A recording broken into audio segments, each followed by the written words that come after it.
जय श्री राधे श्री हरिवंश। हमारे सनातन धर्म में बहुत तरीके के व्रत हैं, उपवास हैं। सोमवार का, मंगलवार का, वीरवार का, शनिवार का, सावन के, करवा चौथ, वट सावित्री और जाने कितने ही तरीके के व्रत और उपवास हमेशा ही साल भर चलते रहते हैं और सबकी महिमा भी बहुत है। लेकिन फिर भी आप जानते हैं, जो भगवान को सबसे अधिक प्रिय है, जिससे भगवान प्रसन्न होते हैं, जो केवल भगवान की प्रसन्नता के लिए है, वो व्रत कौन सा है? वो है एकादशी का। जी हाँ, आपने सही सुना। एकादशी का व्रत भगवान को बहुत प्रिय है, राधा रानी को बहुत प्रिय है। जो भी एकादशी का व्रत करता है वे लोग भगवान को बहुत प्रिय हैं। और एकादशी का व्रत जो भी करता है उसके जन्म जन्मांतरों के पाप नष्ट होते हैं और इसके साथ ही मरने के बाद वो वैकुंठ को जाता है। जी हाँ, सीधी लैंडिंग वैकुंठ में होती है जो भी एकादशी का व्रत करता है। अनंत महिमा है, कहीं नहीं जा सकती। आज भी हम जो एकादशी की जो कथा सुनेंगे वो है पुत्रदा एकादशी या पवित्रोपाना एकादशी के नाम से भी इसे जाना जाता है। अनंत महिमा है इसकी। तो चलिए शुरू करते हैं।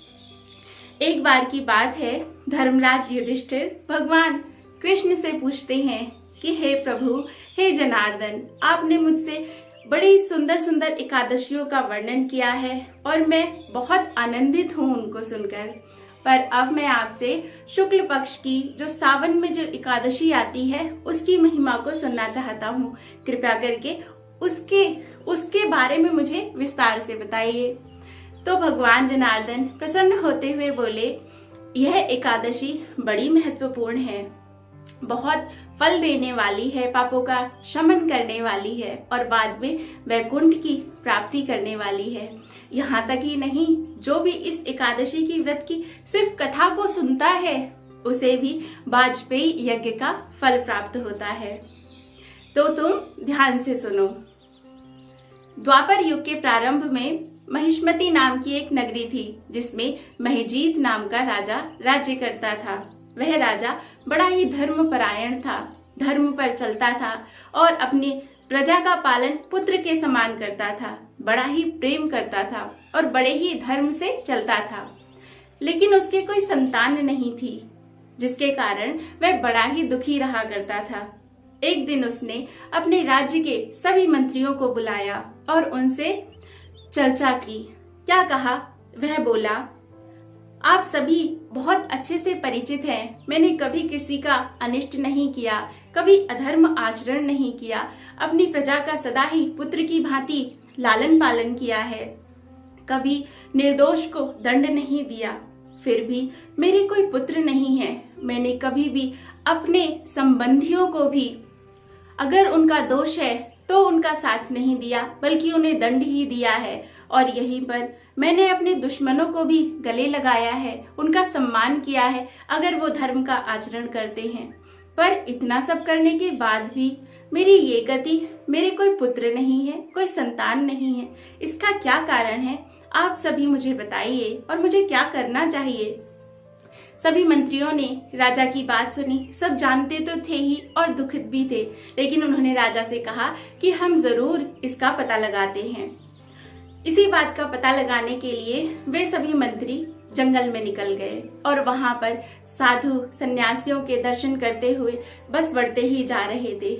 इस आश्रम से उस आश्रम बहुत दान धर्म करते हुए आगे बढ़ते गए, क्योंकि वे किसी ऐसे ऋषि मुनि की तलाश कर रहे थे जो भूत, भविष्य और वर्तमान तीनों कालों के ज्ञाता हो, ताकि वो उन्हें बता सके कि राजा के पुत्र क्यों नहीं हैं। विचरण करते करते वे आगे पहुंचे और वहां पर एक आश्रम में उन्होंने एक बड़े ही तेजस्वी ऋषि को बैठे हुए देखा। उनका तेज कहा नहीं जा सकता, बड़ा ही तेज था उनके चेहरे पर।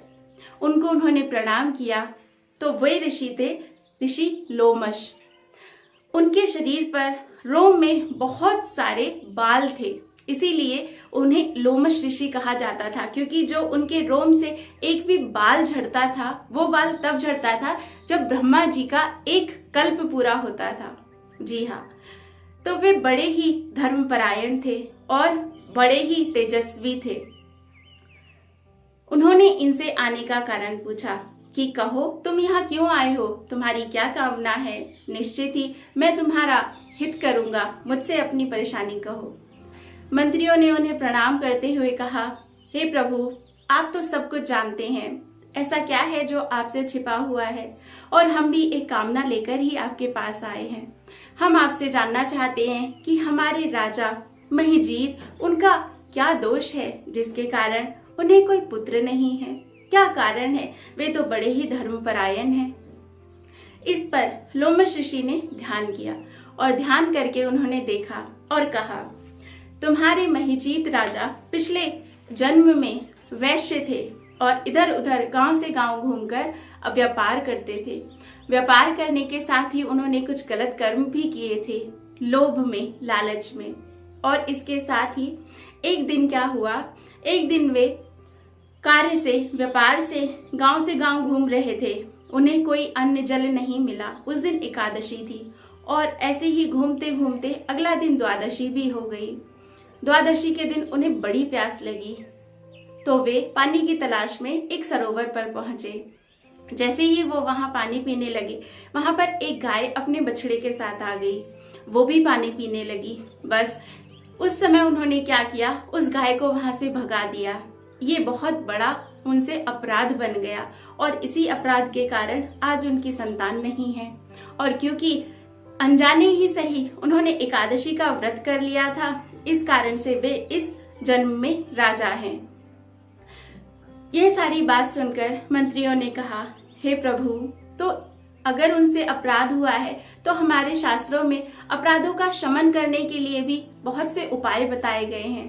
कृपया करके आप ही मार्गदर्शन करिए। इस पर लोमश ऋषि बोले, हाँ, मैं बताता हूँ क्या करना है। श्रावण मास की शुक्ल पक्ष की एकादशी को पुत्रदा एकादशी कहते हैं। जिसके भी संतान नहीं हो उसे इस व्रत को करना चाहिए। आप सभी और पूरा उनका राज्य और राजा समेत सभी इस पुत्रदा एकादशी का पालन करिए और सभी उनको, अपने राजा को इसका फल दे दीजिए। इससे उन्हें अवश्य ही पुत्र रत्न की प्राप्ति होगी। तो बस सभी ने ऐसा ही किया। वापस नगर में जाकर राजा को सारा वृतांत बताया। राजा ने बड़े ही हर्षपूर्वक पूरी प्रजा के सहित इस पुत्रदा एकादशी का व्रत किया। बहुत नियम संयम से रहे, पूरी रात्रि जागरण किया और अगले दिन सुबह द्वादशी को बड़ा ही दान धर्म कर उन्होंने अपना व्रत का पारण किया। इस और जितनी भी प्रजा थी, उन्होंने सभी ने अपने व्रत का जो फल था उसे राजा को समर्पित कर दिया। और इस व्रत के प्रभाव से ही कुछ समय बाद राजा की रानी ने गर्भ धारण किया और प्रसव काल आने पर उन्हें बड़े ही सुंदर और तेजस्वी पुत्र की प्राप्ति हुई। तो जो भी इस पुत्रदा एकादशी का व्रत करता है उसे संतान की प्राप्ति अवश्यमेव होती है और इस कथा को सुनने से ही वाजपेयी यज्ञ का फल प्राप्त होता है। तो ये पूरी कथा भगवान श्री कृष्ण ने युधिष्ठिर जी को बताई। जय जय श्री राधे। एकादशी का व्रत भगवान को प्रसन्न करता है तो एकादशी व्रत का पालन अवश्य करें। जय जय श्री राधे। श्री हरिवंश।